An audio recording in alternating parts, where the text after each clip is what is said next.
시청자 여러분 안녕하십니까? KBC 8시 뉴스 시작합니다. 주말인 오늘 오후부터 광주와 전남 대부분 지역에 5mm 안팎의 비가 내리고 있습니다. 밤 사이에는 강한 바람과 함께 많은 비가 내리겠습니다. 전남 남해안과 동부 내륙 지역에는 20에서 60mm, 그 외 전남 지역과 광주에도 10에서 40mm의 봄비치고 많은 비가 내리겠습니다. 일요일인 내일 아침 최저 기온은 2도에서 6도로 쌀쌀하겠고 낮 기온도 오늘보다 5도 정도 낮은 12도에서 15도에 그치겠습니다. 조금 뒤 밤 9시부터는 광주와 전남 전 지역에 강풍주의보가 발효되고 해상에는 오후 6시부터 풍랑주의보가 내려진 상태입니다. 강풍 피해 없도록 주의하시길 바랍니다. 오늘 이재명 더불어민주당 대선 예비후보의 후원회가 공식 출범하면서 광주 시민인 김송희 씨가 후원회장직을 맡았습니다.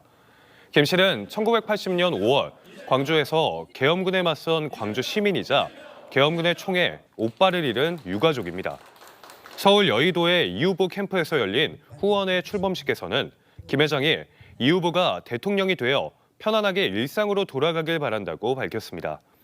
이 예비후보 후원회에는 김송희 회장을 비롯해 가수 마야, 작곡가 윤일상, 이정모 전 국립과천과학관장과 대학생 백다은 씨, 김대식 변호사 등이 운영위원과 감사를 맡았습니다. 제21대 대선 출마를 선언했던 이정현 전 새누리당 대표가 오늘 불출마로 입장을 선회했습니다.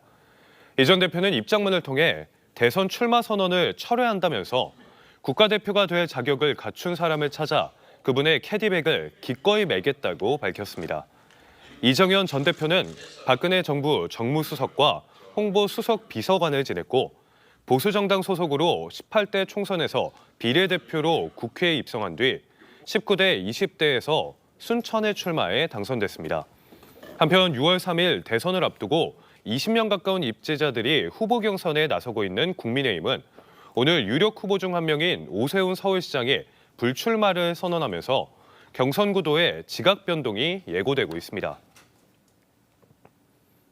시민들의 휴식 공간인 공원에서 한 남성이 골프 연습을 하는 모습이 포착돼 말썽을 빚고 있는데요. 이 남성은 강한 스윙으로 골프공까지 날리면서 시민들의 안전을 위협했습니다. 박승현 기자가 취재했습니다. 한 남성이 잔디밭 위에서 한가로이 골프를 즐깁니다. 자세를 잡고 골프채를 휘두르자 공이 멀리 날아갑니다. 남성이 골프를 친 곳은 다름 아닌 선사시대 문화재가 발굴된 여수 선사유적공원. 이른 아침 공공장소인 공원 한복판에서 골프 연습을 한 겁니다. 지난달 말부터 지금까지 시민 휴대전화 카메라에 잡힌 모습만 3차례 달합니다.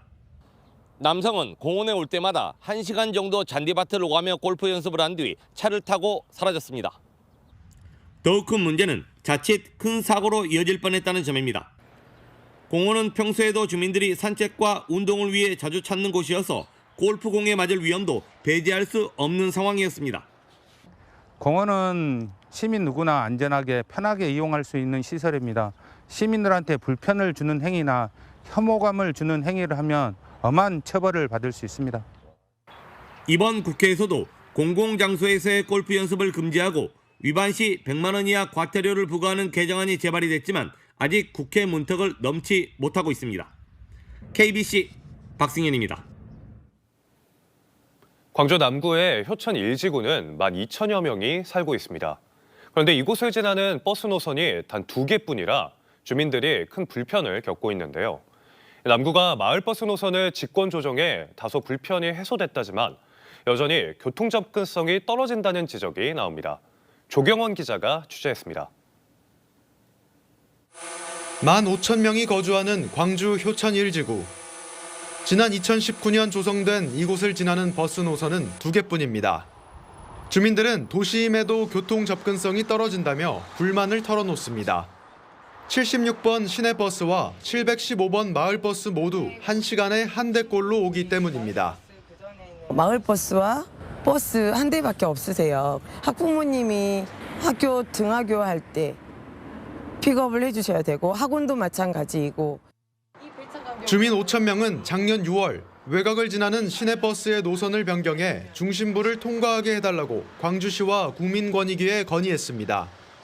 하지만 광주시는 기존 이용객들이 불편을 느낄 것이라며 난색을 표했습니다. 주민들의 성화가 커지자 남구청은 마을버스 715번 노선 조정을 대안으로 제시했습니다.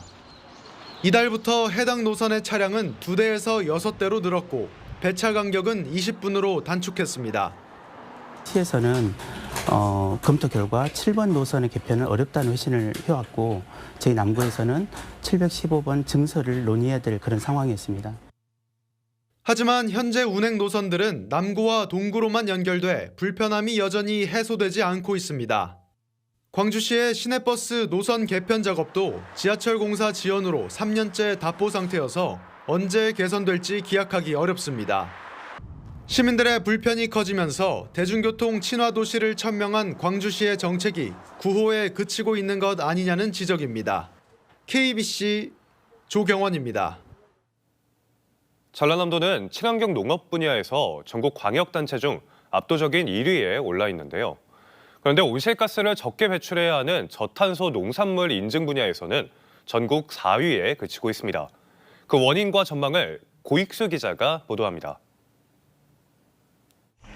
해남의 한 영농법인 사무실에 유기농 저탄소 인증 쌀 제품이 가지런히 전시되고 있습니다. 높은 가격으로 수출선을 넓히고 있는 윤영식 대표는 10년 동안 온실가스 배출량을 줄이는 저탄소 인증에 매달리고 있습니다. 안정적인 농업 기반을 유지하기 위해서는 기후변화의 주원인부터 없애야 한다는 생각에서였습니다. 쌀의 품질이 하락하고 쌀 재배량도 수확량도 좀 줄어드는 그런 과정을 겪으면서 기후변화가 실제로 농업에 체감되는 그런 상황에 처해 있습니다. 하지만 전남의 저탄소 농산물 인증 실적은 기대를 밑돌고 있습니다. 전남의 친환경 농업 인증 면적은 3만 4천여 헥타르로 전국 인증 면적의 절반이 넘습니다. 그러나 저탄소 인증 면적은 지난해 말 기준 1,660헥타르로 4위에 머물러 있습니다. 친환경 농업 기반이 잘 갖춰진 전남은 우렁이 농법이나 물관리, 토지개량제 사용만으로도 저탄소 인증을 어렵지 않게 받을 수 있습니다. 그런데도 인증 면적이 늘어나지 않는 건 농가들의 소극적인 입장 때문입니다. 비용과 일손이 더 들어가는 만큼 인센티브도 커야 하는데 보상 체계가 제대로 작동하지 않았습니다.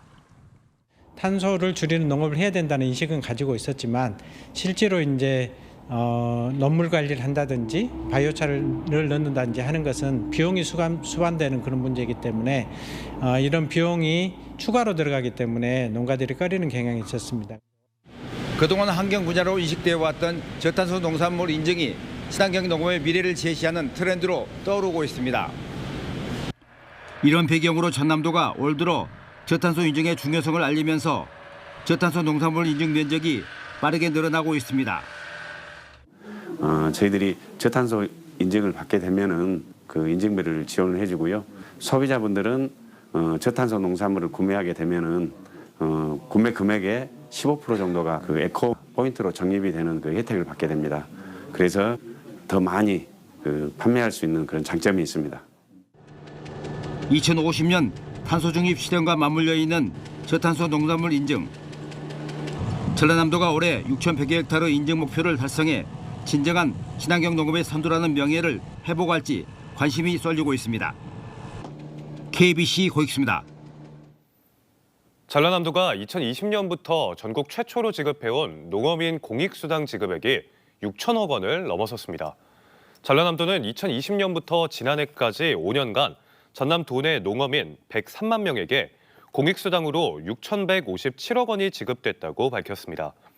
농어민 공익수당은 농업 경영체 등록 경영주나 실질적 농업 활동을 하는 전남 도민에게 지급되는데 올해는 22만여 명에게 1,311억 원이 지급될 예정입니다. 전라남도는 공익수당이 직불카드나 지역화폐로 지급돼 농어민의 생활 안정뿐만 아니라 지역 상권과 소상공인까지 도움을 줬다고 분석했습니다.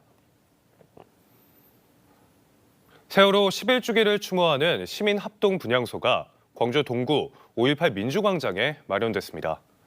광주 청소년 촛불 모임과 세월호 광주 시민 상주 모임이 오늘 오전 설치한 분향소에는 세월호 희생자들을 추모하는 시민들의 발길이 이어졌습니다. 시민합동분향소에서는 세월호를 상징하는 노란색 천막에서 엽서 쓰기와 노란 리본을 나눠주는 행사도 진행하고 있습니다. 분향소는 세월호 참사 11주기인 오는 16일까지 오전 10시부터 오후 8시까지 운영됩니다.